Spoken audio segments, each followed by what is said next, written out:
Hello，大家好，我係莎莎。睇我呢個 channel 嘅朋友呢，其實好多都係新手，啱啱開始想自己整 gel 甲，但係有好多嘢都唔識，唔肯定，自己唔識啲咩都唔係好講得出。咁所以呢，就算想問人，你都唔知點問好。呢一個係作為新手嘅時候遇到最大嘅難題。咁所以今日呢，就綜合咗在家美甲新手需要知嘅10大事項。咁就事不宜遲，我哋入正題啦。第一點就係講翻一啲最基本嘅步驟啦。第一就係要修剪死皮啦，跟住就係將你嘅指甲嗰個長度同埋甲型磨好。咁指甲準備好晒之後啦，臨做 gel 甲之前咧，記住用呢個酒精棉抹晒面頭嘅一啲灰塵啊同埋油脂。之後咧，你就可以上呢個 base coat 就保護你指甲用嘅。咁呢一個加固膠咧就係 optional 嘅，其實同 base 好似，但係佢會更加結身，嗰個流動性會再低啲嘅。俾一啲可能指甲特別薄啊，或者你覺得拱形弧度唔夠，想令佢稍微拱少少嘅話咧，都可以用上呢啲加固膠嘅。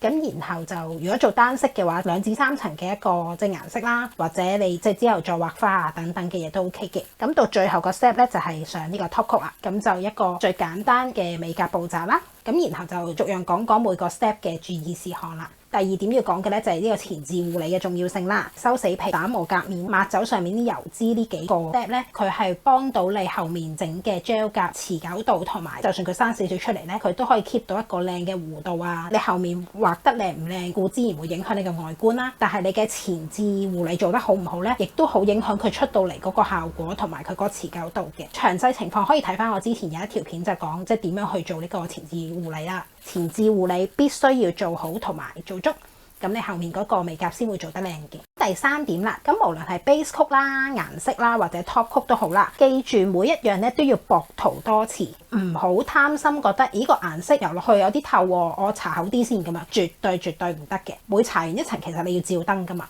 咁你要 make sure 你照燈嘅時候真係將佢照得乾，你先可以再搽第2層啦，或者畫其他花嘅。照唔乾，你再冚上去，佢咪更加 block 住咗，咪永遠都照唔乾咯。個後果咧就係佢會好容易甩啦。咁所以搽甲油膠一定要薄塗多次，同埋尤其搽底色嘅話咧，記住一定要包邊，即係話嗰個指甲最指尖呢啲位咧，記住要包翻，咁變咗你之後就算做嘢啊磨甩嘅時候咧，都唔會即刻見到白色面磨甩咗咯。咁就顏色同埋 top coat 都要做呢個包邊啦。咁而第4點咧就係側邊呢啲位咧，其實唔好油到太貼。大家見我貼甲貼咧，咪好興嗰邊要留翻0.5mm 至到1mm 嘅空隙。咁其實甲油 gel 都係同一個原理嘅。如果你油得太邊，即係出晒界咧，第一就係唔靚啦，會見到一岩一忽咁樣啦。第二就係其實佢真係會易甩啲㗎，因為你去到啲死皮同肉，佢咪黐唔實咯。其實佢只可以黐實你啲指甲嘅啫。咁所以搽甲油 gel 咧，都係最好留翻少少嘅邊嘅。其實咧，你直望嘅時候咧，真係唔係好覺㗎，即係反而咧，你油到太側邊咧，佢仲會甩咗出嚟咧，望落個指甲型仲唔靚。咁所以無論係 base 啦同埋底個顏色咧，都係啦，記住兩邊同埋指緣呢個位唔好太近你自己嘅死皮同埋肉，留翻少少嘅空隙。咁如果大家油得慢咧，可以每2隻就照一次燈，或者甚至每搽完1隻就照一次燈咁樣，咁就避免佢嗰個甲油膠會流到去啲邊位嗰個情況咯。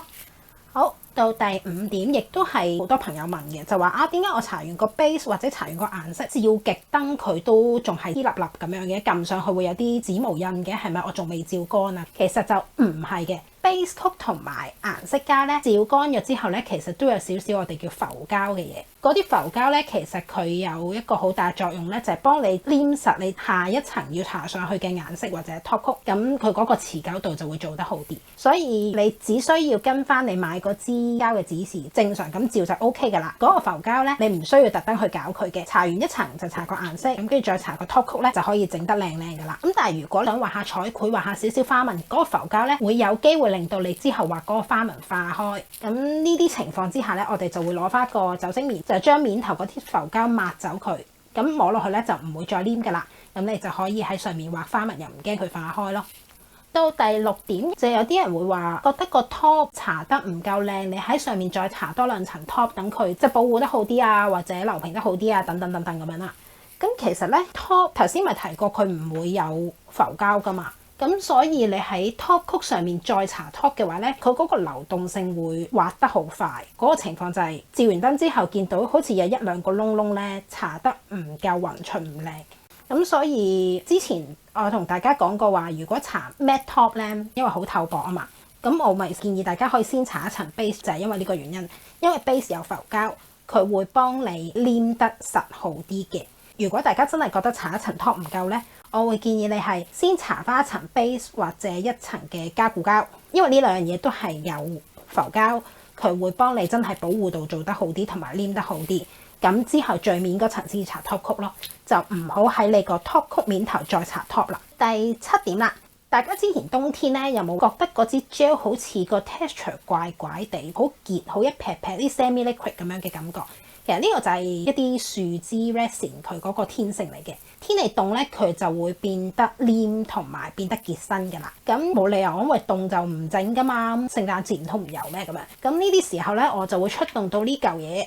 一個嘅加熱杯墊啊，插頭，佢呢度就會發熱㗎啦。咁有啲就再安全啲靚啲，就有個開關掣啊，有得校溫度咁樣啦。咁我就會插住個加熱杯墊喺度，跟住將支隔油膠坐喺上面，等佢坐翻熱佢，即係暖啲咧。咁佢嗰個隔油膠咧就會變翻佢原先即係比較好搽嘅嗰隻 texture。咁就唔使驚話有嗰隻一撇撇搽出嚟唔均勻唔靚嘅情況啦。都少少溫馨提示啦，記住要小心啲電器啊，唔好放咗喺度走咗去做其他嘢啊，即係小心使用家電咁樣啦。第8點都好多人問嘅，呢啲細燈同平時見到大咗專業美甲師用嗰啲燈有咩分別啊？大燈細燈咧，佢都係一啲 UV LED 燈嚟嘅，都係紫外光。咁同所有嘅電器一樣，佢個瓦數越大，需要照乾用嘅時間咧就少啲。我覺得按翻自己每個人需要啦。如果你係偶爾在家用嘅話咧，其實呢啲細細盞嘅收納又方便啊。你要注意嘅事項都係一樣，就係照 UV 燈之前做好少少嘅防曬去保護自己啊。不過有一點咧，就想提提大家嘅，就係頭先咪話個搽夾油膠要包邊嘅。咁如果用嗰隻大燈咧，嗰啲燈珠咧，除咗上面有，佢去到壺嘅後面呢度都會有啲燈，就係幫你去照乾嗰個指尖嘅位置嘅。細燈咧就個範圍細，佢就冇咁貼心噶啦。咁所以如果用細燈嘅朋友照乾咗指甲上面咧，我通常就會拎起佢咁樣再照一照個指尖嘅位置，針對嗰啲邊位特登再照乾啲咯。嚟到第9點啦，話彩繪或者上固態膠，即係啱嗰啲嘅朋友咧，開始用呢啲美甲筆嘅。用完支美甲筆，你會點樣清潔啊？咁樣其實唔需要每次都抹得咁乾淨、咁徹底嘅，就係因為嗰啲毛接觸得太多次，嗰啲清潔劑咧會開始毛躁開叉，之後咧嗰個型 keep 唔到，你支筆就廢咗，用唔到噶啦。咁為咗等支筆可以用得好啲咧，每次用完可以攞翻嚟支 base coat 點少少喺嗰個即係美甲碟嗰度啦。咁然後咧就咁樣印開佢，其實印下咧，你就會見到啲掃上面嗰啲顏色開始洗咗出嚟㗎啦。咁如果洗完一次你覺得好似唔係好夠喎，支筆好似好多顏色喎，咁你就可以再整一撇新嘅 base coat 落去，再洗一次。